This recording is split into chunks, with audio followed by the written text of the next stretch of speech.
about it. Tell me all about it. I'm here. I wanna know what's on your mind. Ooh, the world needs to hear from you, and I'm so glad to have a conversation to reach the nation. And it's all about you. We'll help each other to discover innovative ways to positively change the world. Let's talk about. Let's talk about. Let's talk about conversations with Nicole.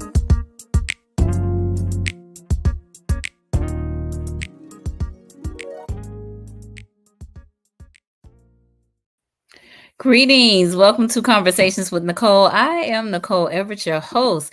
And Conversations with Nicole is a talk show based in Tallahassee, Florida, focused on connecting the community through conversations. And today is what I call Wellness Wednesday, which is an opportunity for you, me, and my guests to chat about whatever it is we want to chat about. And today we are talking about the business of marriage, the business of marriage.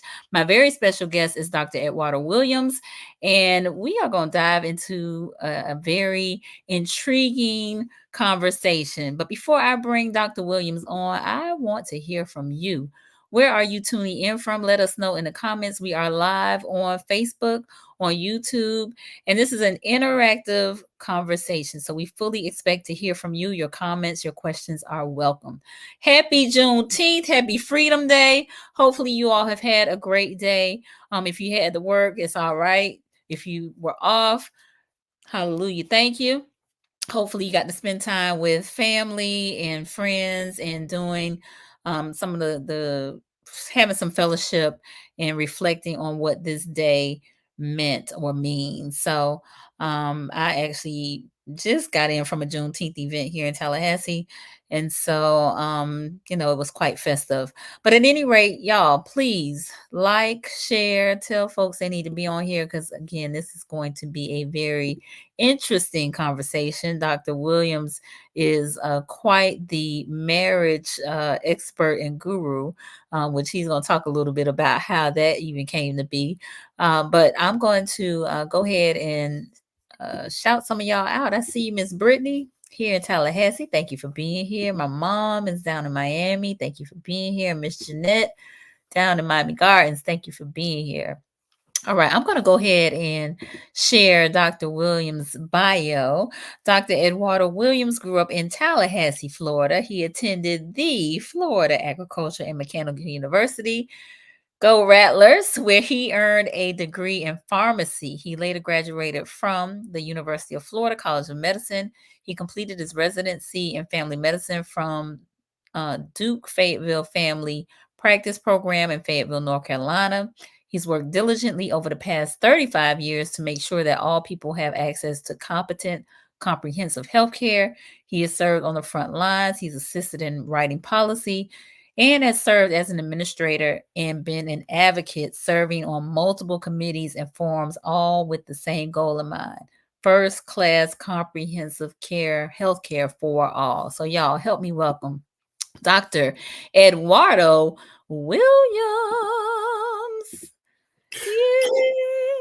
Good morning, good afternoon, good evening, everyone. I'm glad to be here. Good morning, good afternoon, good evening. We're glad to have you. It's a nervous thing to be on with Nicole. She's so dynamic, Oh so, my gosh. I'm kind of scared here to be on with such a comprehensive, brilliant person herself who's all over the place. I tell you, she's something else. I know everybody that's here to agree. I hope some men get on here tonight because when you talk about marriage, boy, when you're a man, it's a lot of women. That might be a tough place to be. So I hope I have some backup here tonight. I think you can handle it, Dr. Williams. I think you can handle it, but we are hoping. So listen, ladies, tag your men friends, tell them they need to be on here. So Brittany is giving you a welcome, and we got Miss Shirley Wilson, who is here in Tallahassee watching. Thank you for being here. So Dr. Williams. Yes. You know the question that I asked. Who are you? Not what you do, but who are you? Who is Edwardo Williams? Oh, that's always a tough question. Edwardo Williams is I would say a humble man that a long time ago, his main fiber in his body is all about helping. Everything I do, I want to help people. But I do like to have fun. I'm a family man. You mentioned that I'm a marriage guru. I don't know how I became that other than being married for so long to two different ladies. So I've been to the altar twice and been kicked out twice. So I got a little street cred with that.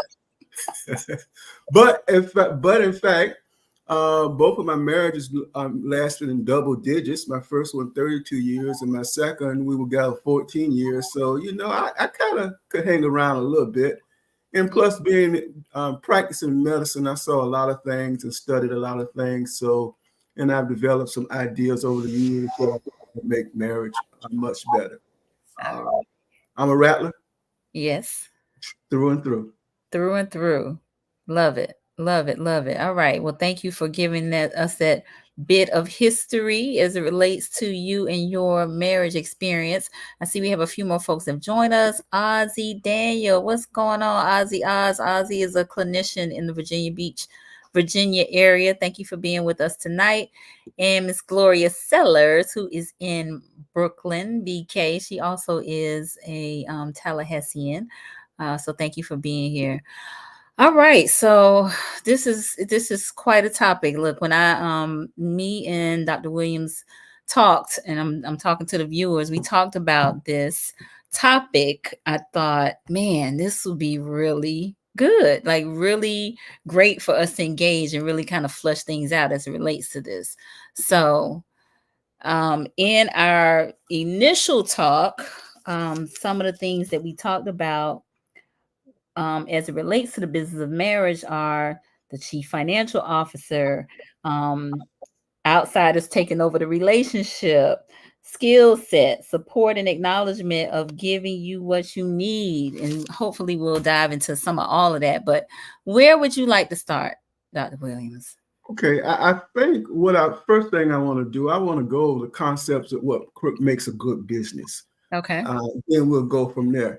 For a business business is complicated, especially if you have a partner, especially for a partnership. Mm-hmm. It involves, you must pay attention to the desires of each partner, the direction that each partner wants to go. Each decision may affect the business, of course, and you must be aware that some decisions will be good, some decisions will be bad. Unfortunately, some businesses do close. However, the business must keep going. If it has any chance of surviving, the partners must also focus on commitment to the business and communication with each other. Mm-hmm. If something changes, they must agree to sit down, discuss the changes, come up with a plan, and go from there. The business must stay in tune with each other and be aware that what the business have to offer. They must understand and know the skill sets of each person in the business. Who's stronger at this? Who's stronger in sales? Who's stronger in finances? Who's stronger in advocate the responsibility to that person while trying to learn it themselves? Okay. Now, so wait a minute. You said a whole lot right there, Dr. Williams. You said a whole lot. So, and let me just say, as a disclaimer, I have never been married. Okay. I did attend FAMU. I did graduate from the School of Business and Industry, and I got my degree in business administration. Okay. So all of the things that you have just talked about, I am familiar with from a business standpoint, being a business major. But for those of us who are not, or who may be watching and they have no clue about business, are you saying that it's kind of necessary for them to understand business before we tackle this marriage relationship? Not necessarily that you have to understand business in the degree that you have been educated, but you must be aware that if two people come together in a partnership, you got to know each other. And you got to be on the same, as we used to say, the same wavelength. And if you are different, if you get on different wavelengths and you don't commit to coming back together again, everything is shot. From that standpoint, I think everybody understands that. We've all had relationships in high school and college, and some of us have been married, but even though they haven't been married, they've had relationships. And they know all, and if it boils down to it, that relationship went haywire somewhere. A lot of different ways it went haywire. And if you look back on those relationships, you can say, well, where did it go? And I advocate that for everybody. I know I did that. Every relationship I always was in, I always look back on it and say, how did I mess up? Even though I wasn't the one that messed up all the time, but I always say, how did I mess up? What did I do wrong? And so we don't have to have a business degree, but we must understand what people need to be together. And not that you have to have a business degree, but just understanding those, like you named quite a few concepts there quite quickly. So, understanding that there's decision making that must take place. Some of that's good, some of it's bad. Focusing on commitment, communicating with each other, especially if there are changes that take place. Understanding the skill set of the partners or whoever is involved in the business. So that's quite a list of things to consider. I'm gonna pause right here because I see some more folks that have joined us. Tangela Shipman, thank you for being here. Tracy Golay, appreciate you tuning in, and Miss Tolithia Edwards, thank you for being here. All three of them are in Tallahassee, so appreciate y'all so much. All right, so these are some business concepts that make for hopefully a successful business, right? Right. And as we go forward, we're going to try to tie that into marriage also. Okay. As we go forward. I'm a proponent of knowing where you've been so you can figure out how you get where you are right now. Okay. And understanding where you are so that you can go off into the future. If you don't know where you've been, you don't know where you're going. So let's take a little trip down memory lane when it comes to marriage, because all we know about marriage is what we have been exposed to in our brief lifetime. Okay. Exceptionally, we need to understand what is this thing called marriage and what is it all about. Marriage, the best available evidence of marriage is from about 4,350 years BC, and maybe thousands of years before that, according to the anthropologists. Okay. Back during those times, they believe a marriage was basically a families consisting of loosely organized groups of about 30 people with several male leaders and multiple women, and they were all shared each other among each other. And that went on for a long time. Gotcha. So it was kind of like a commune, free love. You know what I'm saying? That's why I went. But as time progressed, marriage evolved. What made it evolve? A lot of different things, but one of the main things that made marriage evolve is that people started to settle down. It became more of an agrarian civilization. They stayed put. Now, but there's some problems with having the old system. Because they stayed put, they began to amass land and other possessions. Okay. Now, at that point, maybe this is where the phrase got started, mama's babies, daddy's maybe. So if you shared each other, you didn't know who was the baby daddy, so to speak. Okay. So this became very important when it came for the men to pass their land and possessions down to the heirs, the inheritance. They didn't have a Stony Poverty show on there where say when it comes to baby bam bam stonehead, you are the father. They didn't have that. So the only way they could rectify that is to change the system. So they started matching each other up. One woman, one man, or a woman being married to a man. And the first recorded evidence of a marriage ceremony putting one man and one woman together dates to about 2,350 BC in Mesopotamia. Okay. So it goes back a long time. Over the next 100 years, marriage became more widespread institution. Of course, it was embraced by the ancient Hebrews, the ancient Greeks, the Romans, the Africans, and maybe all over the world. But back then, marriage had very little to do with love or religion. It was out of necessity. Marriage purpose at that time was so that marry a man, a woman to a man, and her main job was to take care of him and provide him with offspring. Gotcha. Let me pause you right here. I see we have riding with Amy, Cocoa, Florida. Thank you for being here. Cassandra Bryant Henry in Tallahassee. Thank you for joining us. Johnny Johnson. Where you been, Johnny? He said, good evening, yummy. That must be an inside joke. Thank you for being here, Johnny. And Onita Hulling, thank you for being here. So we are talking about the business of marriage, and basically what you have, I think, so effectively shared is about the importance of history and the history of marriage and how it has kind of evolved. Right. Okay. Okay. It continued to evolve, and it evolved around things like land and other things like that. Possessions had nothing to do with love. As a matter of fact, in the Greek society, a father would hand over his daughter with these words, I pledge my daughter for the purpose of producing legitimate offspring. Other than taking care of him and having babies, that was it. No love involved. There was no hologram or Hallmark romance type of stuff going on. You know, that wasn't it. It was among the Greeks and the Romans, they were free to have multiple wives and have concubines and prostitutes and even teenage male lovers. However, the women were to stay home. They were not to be out there doing this. Their job was at home. So this thing about men running around is kind of hardwired in some of these guys, so to speak. You know, so are you talking about some genetics that might be a contributing factor?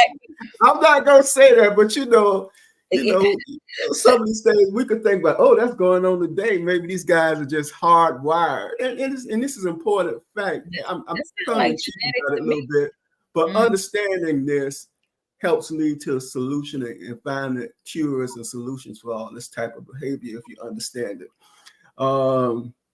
So everything about marriage was a business transaction, and in fact, the church had little to do with marriage. The early Christian church had little to do with marriage. If you think about when this was going on, they were trying to keep from getting stoned, crucified, and everything. They didn't have time to worry about, marrying people. They were just trying to get the church started and survive. And so it was more of a thing designated by the state.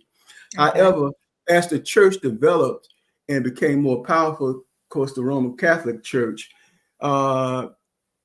the church became involved during the Dark Ages between AD 800 AD to 1470 AD. Those are the Dark Ages, so to speak. During that period of time, the priests became involved and started blessing marriages and giving them sacrament and formed God's grace and the concept of two becoming one and one soul that began to take place. And, it wasn't until the Council of Trent in 1563 that the sacramental nature of marriage was written to the canon law. Okay. So 1563, that ain't the whole compared to the world. That wasn't a long time ago. Okay, gotcha. You think of just a few hundred years ago. Things did improve for women during that period of time, especially if you believed in your Christian beliefs. Men were a little more tolerant of women. Their divorce was forbidden. However, women were still considered the property of men. Gotcha. Of course, a lot of marriages during that period of time were arranged. The families got together and arranged their marriages. And a lot of these arrangements were brought for very practical reasons, military reasons, business reasons, wealth enhancing reasons, power enhancing reasons, procreation. All these things were reasons for marriage, and they required the woman and the man, but the woman had no say. Of course, it's during this time we had dowries and bridal prices and stuff like that. And, some of the laws said if she couldn't have a baby, the man could give her back to the father. for Gotcha. the family. That was very important. So let me How, pause. Let me mhm. pause you right there. I want to get our viewers involved. So, viewers, if you don't mind sharing in the comments, this is a safe space for us to communicate with one another. I want to know, what are your thoughts around arranged marriages? Are you for it? Are you against it? Or you have mixed feelings about it? Let us know in the comments. Are you for arranged marriages, or are you against arranged marriages? Or do you have mixed feelings about it? Let us know. And what Dr. Williams is kind of laying out is, just the history of marriage and some of the changes that have taken place as it relates to how society has, what's been acceptable in society as it relates to marriage. So let us know. Let us know. Okay. All right. As Go they go in. ahead. Now, during the Dark Ages, a little bit of love start to creep into this marriage thing. Mm-hmm. You read the stories of the knights, the round tables, and all this during the Dark Ages, and you had people falling in love. But for the most part, it was still arrangement type things Mm-hmm. for position. It wasn't a whole lot of love. And it continued that way, even through the colonization of America. Because if you remember, the original settlers came to America, a lot of them from Europe were Puritans, and they were very strict with their religious beliefs when it came to marriage, and women were definitely property. They were Okay. not equal parts. Gotcha. Love really got its start early during the Dark Ages, but it really began to pick up during the Industrial Revolution starting in the 1700s. Why is that? That's because people were not tied down to as serfs and have to work for people. They could start earning their own living with jobs and things like that. So love started creeping into that, and it continued to grow from there. However, we still had that thing, even though there was romantic love, women were still property. Gotcha. They Okay. were not equal partners. Because it was And, still arranged marriages, and it was between the husband and the right. family. Between the husband and the family, even though there was a little love. Like, don't get me wrong. You ever see some people, even with arranged marriages, they stay married so long, they start looking at each other and falling in love, mutual respect. That did happen for some people. This thing with, back up, we must remember that even during this time, large segments of the world were still practicing polygamy. Mm-hmm. And this really didn't change until the Europeans began to colonize the world. When I was in South Africa, I went to a Zulu village, and it was a neat structure. And you would have all the children. The man would have several wives, and each wife had a hut, Okay. and all the children stayed in the huts together from all the different wives. Mm-hmm. And even he had his mom, if his father wasn't alive, his mother-in-law had responsibility for his mom, and she stayed in a hut next to him.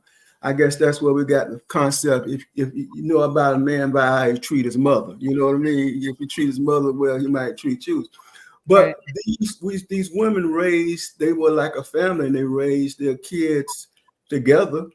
Mm-hmm. And there was a order to the things. Now, this was the same type of setup all over the world until the colonization and the Catholic Church started saying one man, one wife, things of that nature. So if we talk about the 1800s, we talk that's very recent. We just in the 2000s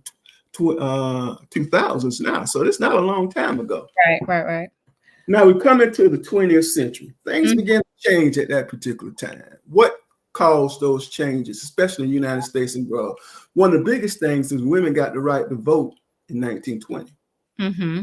They had some independence. This was followed by World War II, when women came out of the home and worked in factories and showed that they could do jobs that were traditionally men only. So Mm-hmm. they got a little power. This was quickly followed by the civil rights movement, women's rights movement, which all enhanced the status of women. Women began to leave the home at this particular time. They were seen in the workplace, and their status was enhanced in society. Things began to change legally. In the late 1960s, interracial marriages were uh, uh, uh, uh, made legal. Mm-hmm. So this is one incredible fact. In 1970, women, the marital rape laws were outlawed. People don't understand that prior to 1970, a husband could rape his wife because she was his property and that was his right. We're talking about 1970. Right. That's long ago, y'all. So things began to evolve with this. Women leaving the workplace, they began to get more education. They began to transition out of the home into the workplace. They began to acquire high-paying jobs and things of that nature. So again, we see an evolution going on. Prior to that, the negotiation was between the husband or his family and her family. Now the negotiation is between that woman and that man, which is a total thing. So marriage has evolved again. With that's of the arranged marriage until we got to negotiate what we're gonna do. Do you want to make what can you do for me? Right. What have you done for me lately? Gotcha. What is this marriage gonna do for me? Mm-hmm. That became very important, especially as women began to transition out. Mm-hmm. Several things happened during this thing. Back in the 1950s and 40s, our divorce rate was 15%, 16%. But in the 1970s and 80s, it rose to over 50%. Why did that happen? Because women were getting their freedom. There were no fault divorce laws. You know, they couldn't do it. However, believe it or not, also things got affected with women coming out of the household. Norms started changing. In the early 1970s, the average marriage age was 20 for the women, 21 and 23 for the men. Mm-hmm. The average age now is 26, 27 for women and 31 for men. So, and also, so now people are getting married later because now they're in the workforce, earning their keep and doing things like that. And so now guess what has happened? Divorce rate has gone down. Less than 40% now. It's in the 30s. So you've said quite a bit, and hopefully we can get some engagement from the viewers. Miss Jeanette said the latest modern day arranged marriage was between King Charles and Diana. Diana's purpose is to have children. Diana soon realized that there was another love in King Charles's life. Right. She's So, right.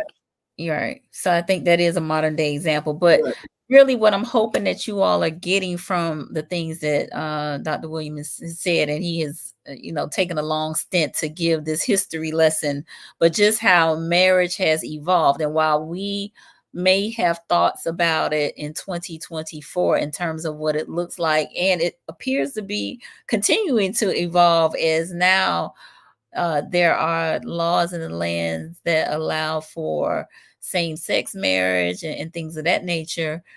Again, part of this conversation is what society will allow as it relates to marriage. And I really am hoping that we can dive more into the business of marriage with the second part of our conversation. So we are about halfway through our talk, and I am on with Dr. Edwardo Williams, who is a MD medical doctor here in Tallahassee, although he's not currently practicing medicine. But he is a self-proclaimed kind of expert of sorts on marriage, especially from the history standpoint. He's done a lot of research on the history of marriage. And I really believe that the purpose of part of the purpose of this conversation is to engage with folks about their thoughts about marriage, as well as you talked about some of the traditions, but those have changed with, as you have stated, women becoming free. And with that freedom is their right to vote, their right to earn their own money, and basically to take care of themselves, not to be dependent on men to to care from them from a financial standpoint and providing shelter and things of that nature. So I think that is a big part of the business of marriage, if you will. Would you not agree? Yes, I do agree. And we're going to get into the business very simply, but there are a couple of things that with all this, we see some statistics, especially in African Americans, that, you know, we have the highest percentage unmarried. Almost 57% of adult African Americans are not married. Mm. Only 26% of African American women are married. 57% of our children live in fatherless homes. Mm-hmm. These are statistics that we really have to live with. Now, as we look forward, traditionally, a marriage was supposed to provide you with the father, the mother, protection in marriage, protecting each other. But we're not really, for a large segment of our population, that's not occurring. It's really not. Mm-hmm. So as we continue to move forward, why is that happening? What is our divorce rate like? You know, the divorce rate is going down. African American women lead the divorce rate. Mm-hmm. They lead the divorce rate, things of that nature. So, you know, in order to turn that kind of things around, I think it takes understanding. One thing that is, we talked about this earlier, one thing about the business side of marriage is prenup agreements, which are becoming very popular now. Mm-hmm. You know, some people look at prenups as saying, oh, well, if you really love me, yeah, I don't need a prenup. But, you know, understanding prenups and marriage agreements are not anything new. If you think about it, the ancient families entered prenuptial agreements when they married their children off. Right.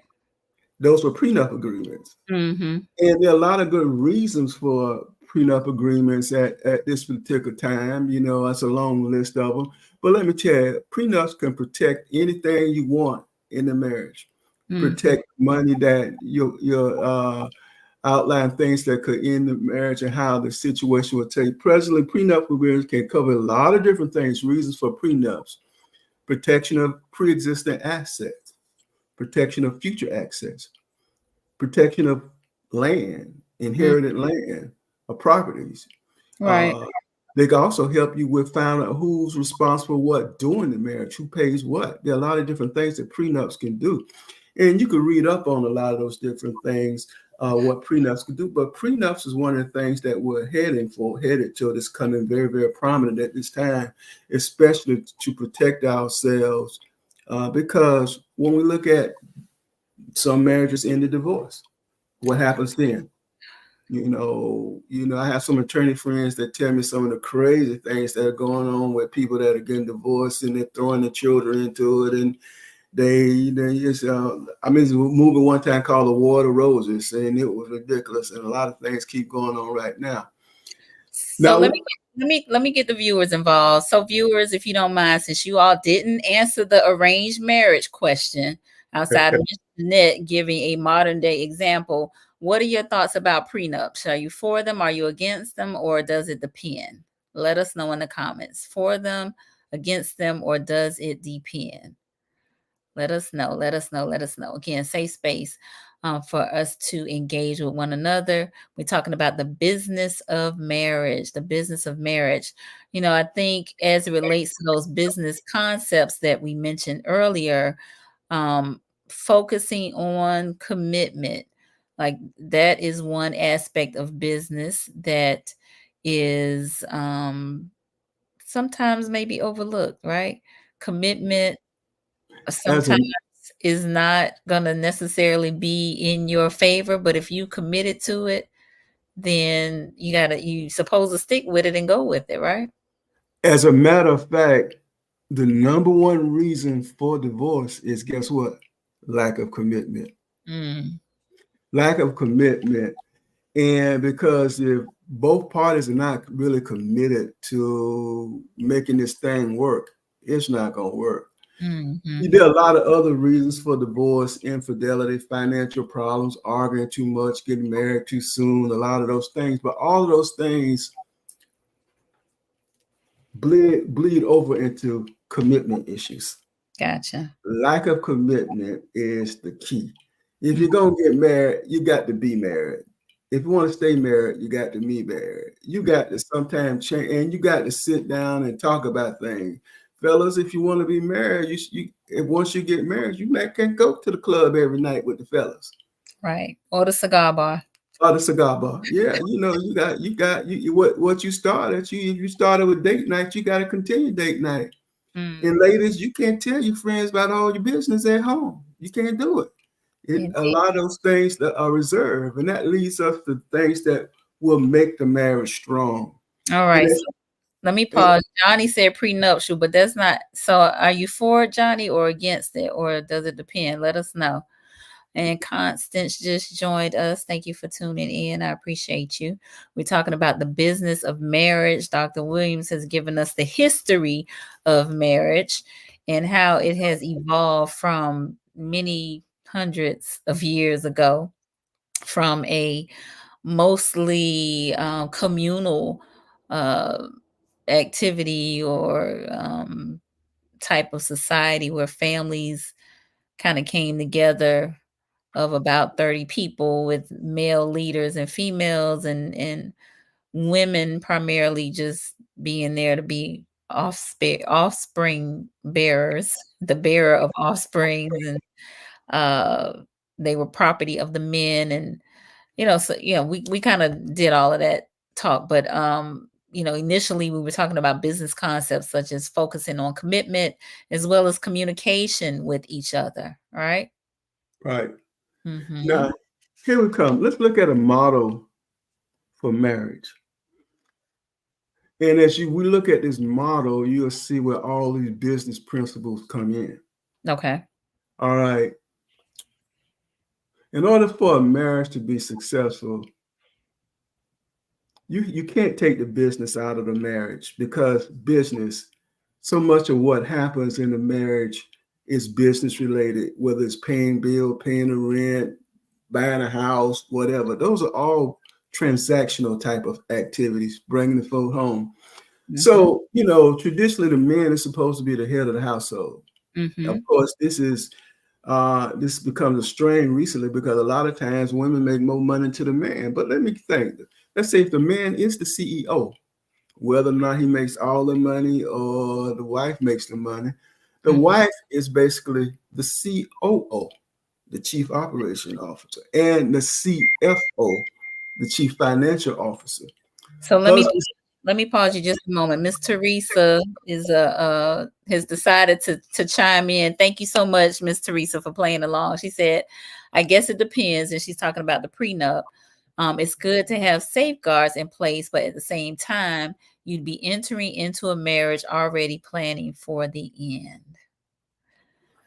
Well, I understand that concept, but if you look at the data, a lot of people, when they're in a marriage, they might not be planning for the end, but they're headed to an end because they don't have what I'm getting ready to talk about in place. You can't say it's not a Hallmark thing. You can't say because the rent is due, the kids come, daycare is due, mortgages are due, cars, everything. Those are all transactional things. And love ain't going to take care of all those things. Business decisions going to take care of all those things. Right. Not love. And love, all of us, when we first get married, we in love. But the quickest things to destroy that love is lack of commitment, financial problems. And what we do when we get financial problems and lack of commitment, we argue all the time. Mm. And we go to bed angry and argue all the time. And if you look at the causes of divorces, those are the main causes of divorce: lack of commitment, arguing all the time. Things Mhm. that people's life is miserable. They Mm. can't stand it. I could do bad by myself. Mhm. I mean, I don't need you. I don't want to work all day, come home to a hostile environment, or we all come home to a hostile environment. There must be peace of mind. And a lot of people say, well, if I can get peace of mind, I just get out of here because there's not as much commitment. You know, I could job. I make more money than he make. I make more money than she make. I could do by myself. So even though love is good, see, prenups can safeguard a lot of that stuff because they put structure in place. Prenups could be to the point of how much money in a prenup you can decide on how much money each person percentage of the income that would be put into the marriage. Mm. All that can be done in a prenup. It's such as a contract. We call it a prenup. And it's meant more than just in case you get a divorce.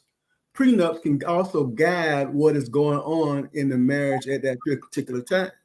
If I have a property that's gone in my family for several generations, in a prenup, I can decide, we could agree that if something happens to us, this will stay in my family.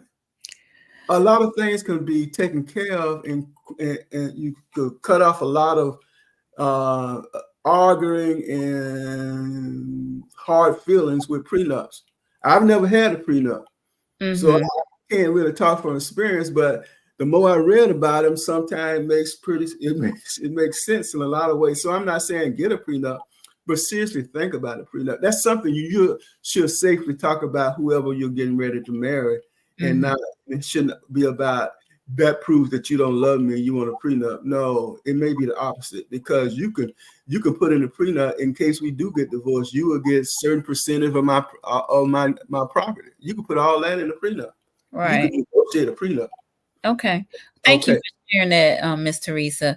Sharice has joined us. Thank you for being here, Sharice. She's in the Atlanta area. We're talking about the business of marriage. And Dr. Williams was just getting ready to share about the CEO and the COO. right. All right. In the marriage, men are traditionally supposed to be the head of the marriage. We all say that, and that is strained now that the women a lot of times make more money. Mm-hmm. So let's say the man can be the CEO, but for a great corporation to run, who runs the corporation? The COO, the Chief Operating Officer. That's the wife. All Mm-hmm. right.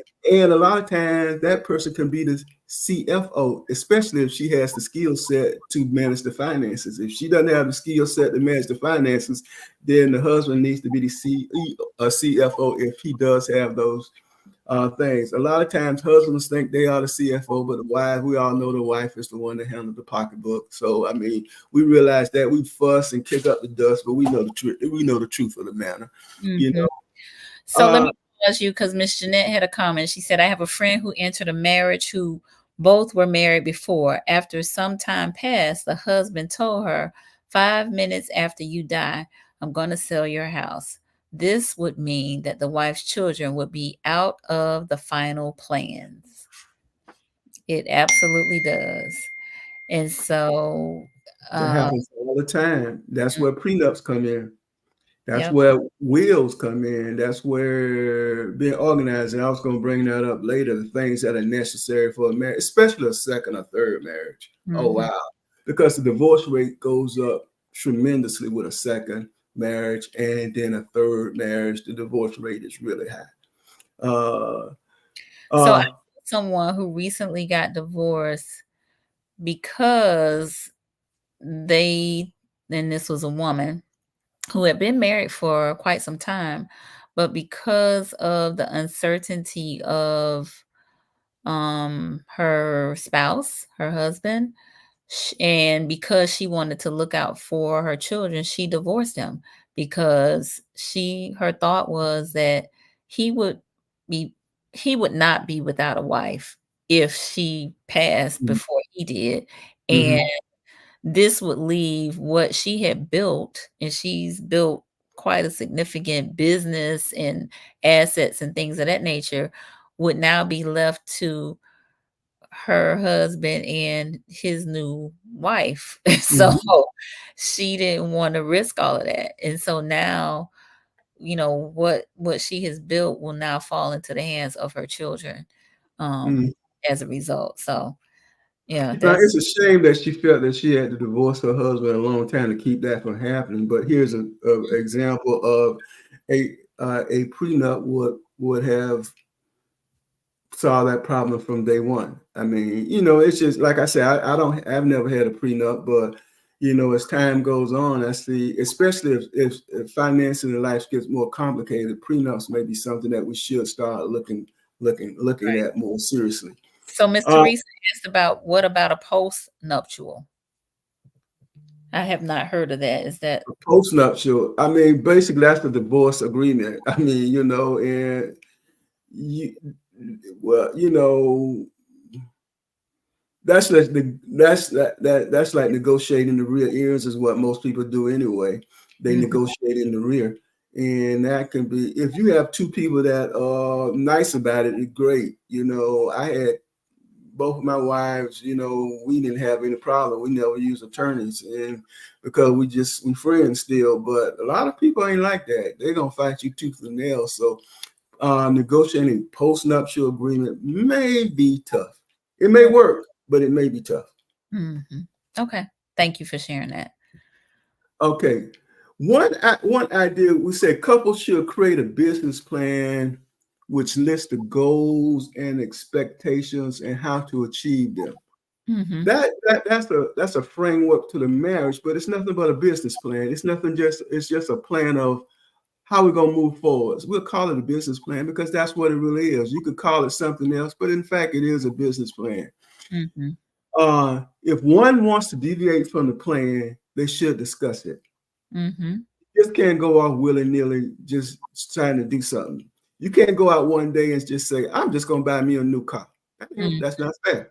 Right. I know you make a lot of money, male or females, but if that wasn't really in the plans, that could cause a lot of discord and retaliation and other things. So it's not good. If one must deviate from, they should discuss it. However, the spouse that wants to make a change should realize that their mate may not agree. Right. A renegotiation will be necessary, keeping in mind the overall business plan and the bottom line.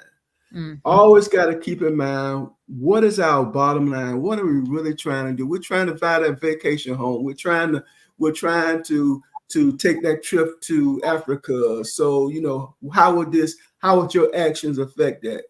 You just can't do it in a vacuum. I think this is something that, as I was writing this, I think these are some of the things that might, one more thing.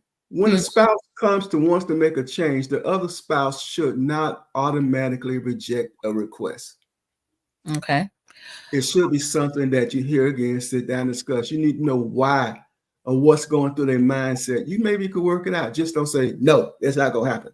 Gotcha. So Ishmael had a comment. Thank you for being here. She said quality estate planning or a prenup, not a will, would allow her to ensure her children's inheritance would go to them and not the new wife. Also, each state is different. Absolutely. That is true. And at the end of the conversation, I was going to mention trust and wills. There are a lot of different ways you could do this thing. So you just have to do your due diligence and figure out but you must do something. Let's just say that. All okay. Right. Hold on. Miss Jeanette said counseling before the marriage is necessary to have the financial issues couple disclose financial matters. One spouse didn't know his wife had a student loan that now figured into the budget. So that is true. I mean, if you're going to get married, when it comes to commitment, you got to put all things must be brought to attention, because all those are bad things that can happen. Like you have $100,000 in student loan that one didn't know about, and how can you form a plan for the marriage and without including that? You can't hope that Biden may cancel your loan. You can't go into a marriage hoping that can happen. Some people got lucky, but you can't do that. Right. Now, these are things that, as I was writing this, I thought about what makes us tick. These are some things that I think that couples, marital vows should repeat it together, be repeated often. You shouldn't Mm-hmm. just say your marital vows one time and let that be it. It might be something you like once a month. You may, while you're laying in bed or at the breakfast table, repeat your vows so that you know Okay. what you're talking about. So you won't let those things go away. All right. So Paul, Individual, hold on. Stacy Tenors joined us. He said amen. So he was co-signing to your comment earlier. Thank you for being here, Stacy. And we got that's one Coach of my fellas. Merv. That's one of your fellas. Okay. Coach Merv, who is in Madison County, he said, wow, I get what is being said. However, when churches started becoming a business, they lost the essence. Money has caused many problems. I get it, but don't want a wife with a contract. No, sir. And Coach Merv is married with children. So I get it. Coach, I understand what you're saying, but when you said I do and according to the state, you got a contract already. You just can't walk away. There's some contractual things that when the marriage comes with a contract. You know, we must understand that. Once you sign that dotted line, you said I do, you're already into a contract. And a lot of people's lives have been destroyed because of divorce and things because they didn't understand it was a contract. And so, you know, I don't want us to get hung up on business. And we're just trying to relate that whatever you do, you have to have some type of concepts in your mind to get it organized and keep it running efficiently. And these are just some suggestions that may do that. I know contract is a heavy word to say. A business and a marriage is a heavy word, but in fact, it is still a business. Believe All right. me. He said not like that though. It's different. All right. Well, expound, Coach. Let us know in the comments. What's the difference? Exactly. Maybe All I'm right. wrong. Maybe I don't understand what you mean. We got Enigma Sep on loving the showing love. Okay. Appreciate you, E. I just saw him at the Juneteenth event over at Bricks and Brass. But before we move on, Dr. Williams, I want to hone in on the gender roles Okay. because you have talked around kind of what the woman's role was historically and how it's kind of not kind of it has evolved because women now are the breadwinners or they are the lead breadwinners, and as a result now there's been a shift in their say or their responsibilities because perhaps they have been taking care of themselves, they've been independent, they've been making the decisions of the household, and now when they get with this mate who's now going to become their spouse, uh there may be an issue. But specifically I think gender roles is where um some of the clashing comes in at, and you kind of touched on it a little bit in terms of skill set, right? uh I think, and I'm gonna just throw this out here as an example, okay? So maybe as it relates to gender roles, um, the woman take care of everything in the household, and the man takes care of everything outside of the household. I'm just using that as an example, okay? Of course, that model is gone. I I mean, know a that lot of I know that's a bit antiquated, perhaps, but that's a little antiquated. I mean, you know, society and economics and stuff doesn't let that really fly too much. And I mean, even if the man makes more money, a lot of times he doesn't make enough money to do all those things, and they need that income from the female.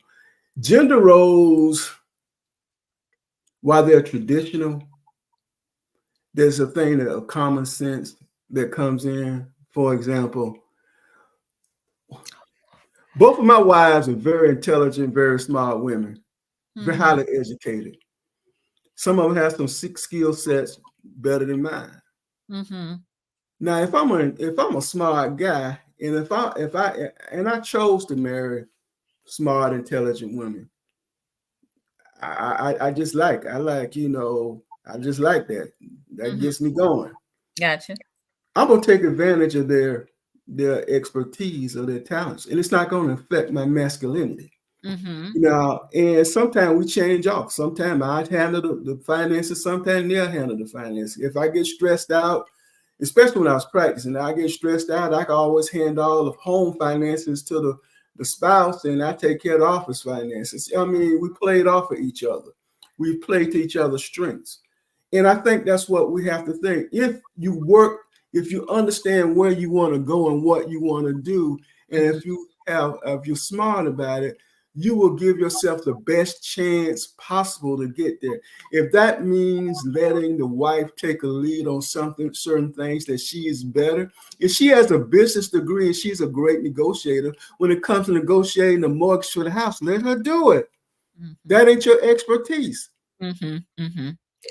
So I'm curious. Sometimes you man up when you man down. Y'all heard that? He says sometimes you man up when you man down. I think that's the mic drop for the night. It's okay. So I want to address Miss Jeanette. Oh, my cousin Cheryl just joined us. Thank you for being here. Miss Jeanette said couples renew their vows annually, hopefully in church before the congregation. And that's cool. I've not heard of that, but that's cool.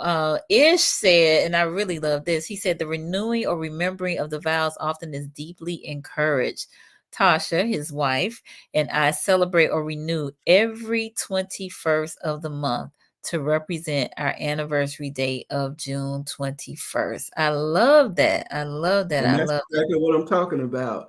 Those things, I say the other things that you do as an individual, a couple, and a family, create daily affirmations that you say together individually and as a family, repeating that over and over, because as you do those things become hardwired into you. Yes. And it's very important. Those are just little things that you can do so you can maintain. What is this all about? Those help you maintain that commitment, help you stay on the right path. Daily prayers together. I mean, daily praying together. I mean, when you wake up in the morning, say your individual prayers, but there's nothing wrong with a couple holding hands and praying. I think that it's a good idea to have established days of the month where you have formal meetings with your spouse, where you sit down and go over your plan and say what has happened over the month. Do we need to verify things, or do we need to change, or do we need to rearrange things, or whatever? Sit down and discuss those things. I know my parents used to always sit down when they wrote out bills. They would sit down together and write out bills. Okay, nice. Coach Merv said it's like we have a team and no one practices to win. We just prepare just in case we lose. So that he's talking about the contract prenup piece. But he circled back. I think he was responding to the last comments that you said. He said, yes, that's playing to win. And Brother Warren Cave just joined us. Thank you for being here, Warren. Appreciate you. So I really like those things that were said about reciting the vows, daily prayers, affirmations, monthly meetings. All of those, I think, are things that can help with the business of marriage. Okay. Other things that you have to do, you got to take finances seriously. You can't use money as a weapon. You can't use intimacy as a weapon. We got to remember that you're a grown up, so let's kind of resist the temper tantrums that we sometimes have. You said you can't use intimacy as a weapon? No, y'all can't do that now. I think most of the men on here will agree, won't we, men? Y'all, because y'all know y'all good for that. I'm just listen. Baby, please, baby. Coach, I agree with that. Coach, but he pissed me off, man. That's what he was supposed to do. He overspent. Listen, I'm not feeling it. I'm not feeling it. I got a headache tonight. I think other things that we need to do, we need to communicate with each other about everything. What's going on inside the house and outside the house? What happened at work? How do you feel? How's that affecting your psyche? Because if something affects you outside of home, when you bring it home, you affect the marriage. Mm-hmm. Now, your spouse is your chief advocate. Isn't it wise to discuss what's going on? Your spouse should be your chief advocate. Well, I hope so. It should be. I mean, I hope that's what this talk is all about, changing the attitude. You can't be you can't argue all the time. You can't tell each other what you ain't doing and what you should be doing and what you ought to do. I mean, let's take a different way of looking at things and responding to things. But we must be able to communicate with each other, about all these things. Hold on. Ish said daily prayer, weekly date night, and family meeting, monthly remembrance, annually get away from everyone. Love that. Exactly. He got it. He understand what I'm saying. Those are things that keep your marriage fresh and keep you on the same track. Aren't those things? I mean, think about it. When we say it's not a business, but when you got a business, let's say your marriage is a M Corp, a marriage corporation. Yeah. A M Corp. And when you have your M Corp, if you want it running, you got to do the things. You got to communicate those business principles that we discussed at the beginning. Yeah, those are the same principles that we're now talking about in our marriage, and that's what we mean by the business of marriage. Not that business should be held. Business is a marriage, but you must bring some of those principles into the business in order for it to survive. Yeah, into the marriage in order for it to survive. Right. You just can't say love is a mini splendor thing unless we so in love and everything work out. We all know that ain't gonna happen. Indeed. Brother Solomon just joined us. He said, dang, I'm late. That's all right. Catch the replay, Brother Solomon. Warren said he needs to catch it as well. Interested in seeing some of the comments. So I know we are over our time, and y'all know I'm a stickler for that, but I want to just quickly recap some of the business concepts that we talked about as it relates to marriage. It's a partnership. There'll be good and bad decisions that are made. We need to focus on commitment. We need to communicate with each other. If there's some changes, we need to communicate with our business partner, which is our spouse. We need to understand that each one of us are going to have different skill set. And we need to draw upon the person that has the stronger skill set in whatever that area is. And as was said, sometimes you man up by manning down. And then we also need to understand the history of our mate and nuances of our mate, right? Right. There's one thing I really got to say, and this is a concept that you really got to do as we close out. Remember, the two must become one, but the one should protect, inspire, and uplift the two.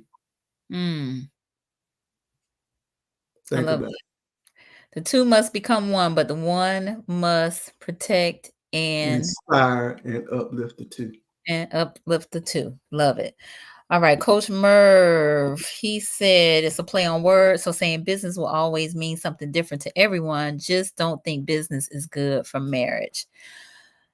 Yeah, so I can see that, Coach Merv, but I think, part of what we're talking about is just some of the business concepts. And if we adhere some of these concepts to the marriage, then maybe the marriages might be a little bit better because of the focus on the commitment, the communication, the understanding the skill set and using whichever skill set, again, is more appropriate for whatever that is, being okay with that. Like the man doesn't always have to be take the lead in every aspect of the marriage, right? Head, yes, but lead, not necessarily, if that makes sense. I hope it does. All right, Cassandra, this was really good tonight and very helpful. Wonderful, thank you. Coach Murphy, I love the show. Bring the brother back. This is how we learn. Indeed, indeed, indeed. All right. So, um, Dr. Williams, any other closing remarks? I mean, I guess that was it, but you can also share with the viewers how they can get in contact with you. All right, I'm always available for helping people with their endeavors, your groups, your individuals, your groups, speak, talk, kid, whatever you need me to do to help promote wellness and health in our community. You can contact me on my Instagram site, or you can email me at Rosecross InStep Medical Consulting at gmail.com, and I'll respond. I'm an easygoing guy, so I will respond to you. You know, when I introduce myself as Edwardo. Stacy and Johnny will tell you. A lot of times people don't even know I'm a physician until somebody else tell them, because I think I like to meet people where they are, and I like to help people wherever I can. Love it. Thank you so much. Appreciate you so much, Dr. Williams, Eduardo. And so this has been quite an intriguing conversation, and one that I don't think ends here. I hope that you all will keep this conversation going, because it is an important one. I think we have our thoughts about marriage, going into it, into relationships and that sort of thing. But our mate has their thoughts about marriage, but do those come together and synergize, and like you said, the two become one? So again, just things to think about. I think you all gave some great tips and nuggets that we can use in our marriage relationships, and relationships in general, actually. Many of the things that were shared here tonight. We got a number of folks chiming in, so I hope this has been beneficial to y'all. If it was, let us know in the comments. I see Stacy said, good to see you, Doc. Solomon said, thank you, Mr. Williams. Business is very good for marriage. Can't have one without the other. All right. Cassandra, I am on my 37th year on my second marriage. This was very good tonight. Thank you, Doc. Well, thank you, Cassandra, for being here. All right, Stacy, give me a thumbs up. So for those of you who are new to the platform, I invite you to subscribe to Conversations with Nicole. We are live here on Mondays and Wednesdays at 8:30 p.m. Eastern Time, focused on mental health and wellness, particularly in Black and Brown communities. This week has been really, about ourselves and how we relate, because Monday's show was on the epidemic of loneliness, the loneliness epidemic, and we actually have part 2 of that discussion next Wednesday. Dr. Moody will be back to have that discussion. So again, inviting you all to subscribe to the channel and join us live. We just here talking, having a conversation. So we really appreciate all of the comments, all of the engagement tonight. Miss Shirley says she enjoyed it. Wonderful-ish. Said business is a good way to look at it, particularly strategic planning concepts that brings intentionality to the marriage. Yes, agreed, Ishmael. Agreed. Yes, Miss Jeanette, very serious discussion. I enjoyed the presentation. Thank you, Miss Jeanette. I appreciate you and your support. And Miss Tangela here in Tally, great conversation. Thank you, Tangela. Appreciate you tuning in as well. All right, good people. I think that's gonna bring our chat to an end, but keep the conversation going. Share this with somebody that you think will benefit from it. And hopefully we will see y'all next week. Y'all be safe, be careful out there, and hopefully we'll see you soon. Peace. Peace.